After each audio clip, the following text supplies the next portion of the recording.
That's right.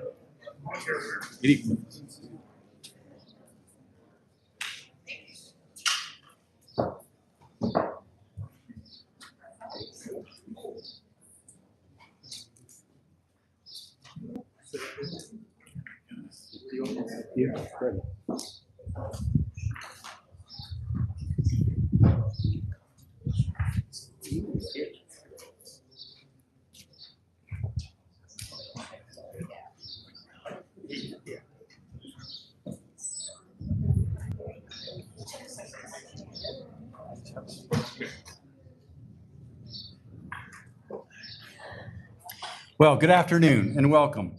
My name is Tim Horty. I have the great pleasure of serving as the executive director here at the Indiana Law Enforcement Academy. And I want to tell you that guiding this project has been one of the most privileged accomplishments in my professional life ever. And I'm grateful for you coming and celebrating with us today. So creating a quality training environment for police officers makes the entire state of Indiana, in my opinion, a better place. We train young officers from Gary to Mount Vernon, from Terre Haute to Richmond, and setting a standard for law enforcement training, I think, is super important. And better trained officers make for a safer and more prosperous state that we can all live in. The governor's task force was started in 2019, and it said in part that we need an improved facility that brings the best talent, curriculum, and adult learning models that our students could get. And so we brought that model here. We've created an environment that we have spent a lot of money and a lot of time, but I am very grateful for all of the folks that have been part of this training model for us. The facility allows us to do just that. In 2019, after the governor's report was commissioned, our friend Greg Steuerwald passed House Bill 1006 in 2021. And it started the whole process. That's where our funding came from. Then in 2022, we broke ground, and here we are 4 years later, looking at a model that I'm convinced is not only state of the art, but it's what our police officers around this great state deserve and need. And so we wanted to introduce you a little bit to the facility here and give everyone a. But none of this happens without support. None of it happens without support from the very pinnacle of state government. And our governor has been steadfast in his support through this entire project. So I want to introduce you to our 52nd governor of this great state, Mr. Mike Braun.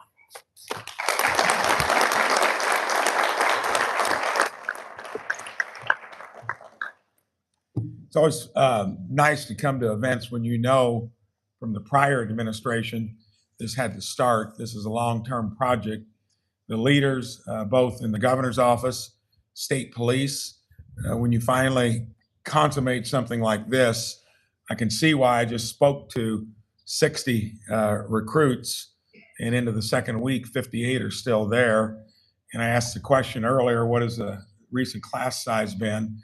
In that 30 to 35 range. So there's nothing like having something that's first class. And you look at this, for those recruits that come in to go through that long period of training, it's got to make it a better experience. It's going to be rewarding for everyone. I want to thank Director Horty, Superintendent Scott, the ILEA team for hosting us today, anyone that was here before that had anything to do with it, because it spanned 4 years to get here, a couple years for the legislation and the task force. I appreciate the training board, legislators, leaders. This is an important day in general with the leadership of the General Assembly. The state invested $107 million in major improvements at ILEA. This includes a new 400-bed dormitory, new classrooms, and updated training spaces. These facilities will help officers train in modern and a practical way. Public safety, supporting law enforcement means giving officers the tools they need to do the job well. Strong training helps officers serve Hoosiers safely and professionally. Indiana will continue to invest in public safety and the people who protect our communities. When I ran for governor, it was clear that public safety was going to be that number one priority. It is from all 92 counties important. And for our families, our kids, our grandkids wanting to come back to this state, raise their families, build their businesses, it's got to be done in the context of where you feel comfortable when you're out in the public community. So again, a testament to prior generation, leaders before we have this day. Quite an honor to be here to help cut the ribbon. Thank you so much for everybody that put so much into it. Appreciate it.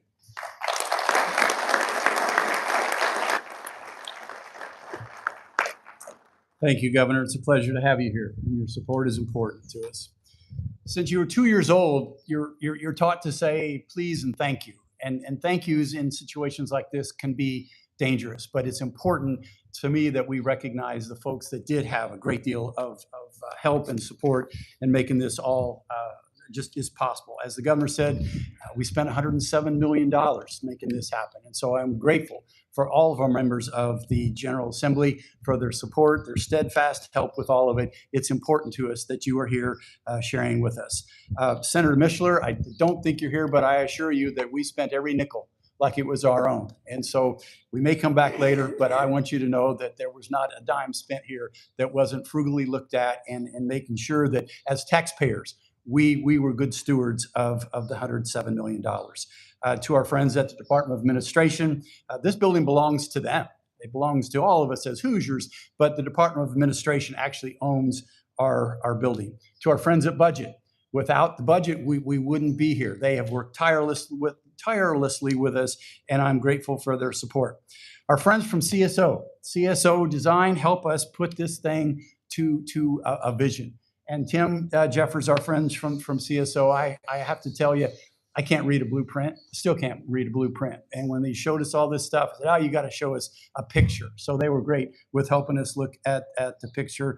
Our friends from Shield, Sexton, and Powers, I'm very grateful, Matt, for your guidance and all of your team. And you know who you are. Guys in the back, I am very grateful. Matt ×3, Joe, Chris, Brian, Anthony, it's great to have you here, and we're grateful for your work.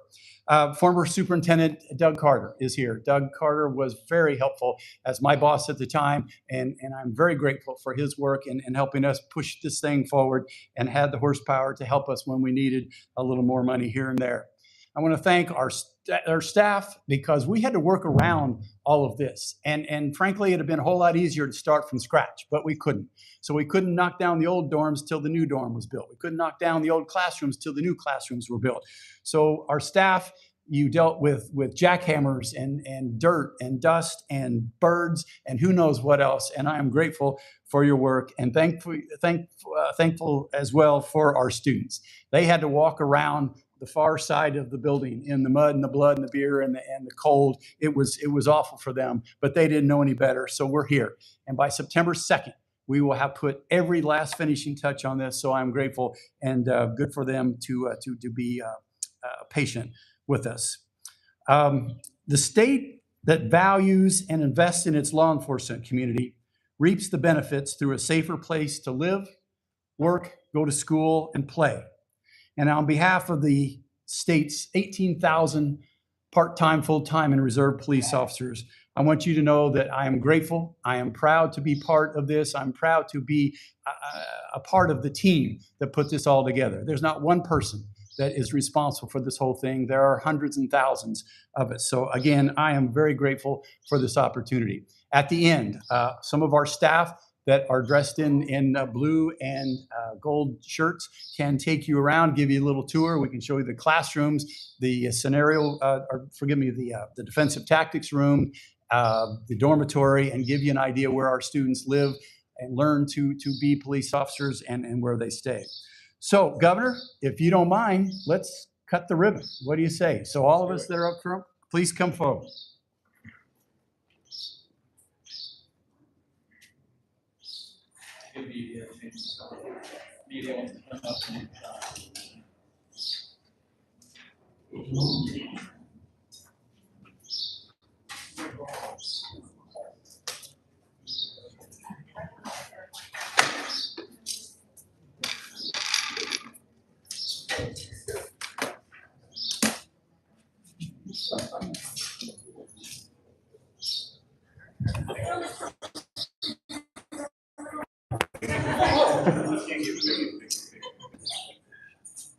Okay, Governor, have at it. We're gonna do it together here. 1, 2, 3, cut.